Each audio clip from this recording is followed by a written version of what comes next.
I want to talk about a few things at a time when Britain is going through a very divisive and toxic time in its history.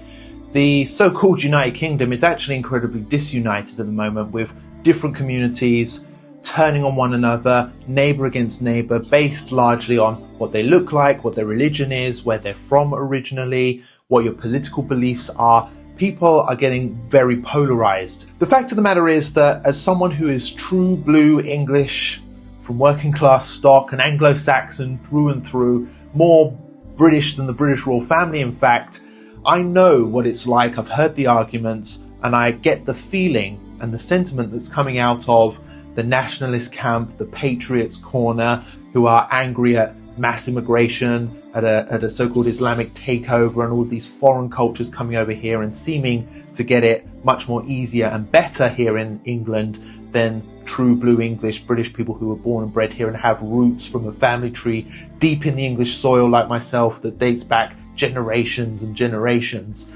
But also I understand, as someone who converted to Islam in his teens, the views and opinions and concerns and fears of a minority community which has come here, settled, and has worked hard to build up and uplift this country and to make it better, but still gets treated as some kind of enemy or alien race. How did we get into this situation? What led us here to the point where we're at each other's throats like this? People in the establishment, the mainstream parties, our leaders, our politicians going back the last several years, the several decades, they've been taking us into wars which create the refugees which then flee here and then blame it as if, like, where are these refugees coming from?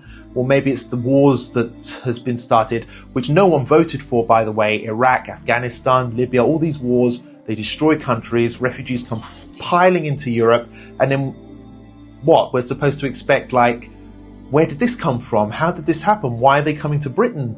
As if like there's no correlation between going and destroying a country and then a bunch of refugees showing up on your shores. The fact is that there are people out there in power who have made terrible decisions that are destroying everything. We've got austerity, we've got a cost of living crisis, no one's fixing it, yet they're deflecting the blame by making you blame foreigners finding a scapegoat. But then there's also grifters, then there's also populists who are also trying to blame a scapegoat to feed off your hate, feed off your fear, and to feed into it for their own selfish benefit to get them where they want to be, which is in power, or with more money, or with your votes, or with more fame online. Watch out. It is not going to fix the problem by waging some kind of holy war on a minority that you don't like or a political group that has a different opinion to you.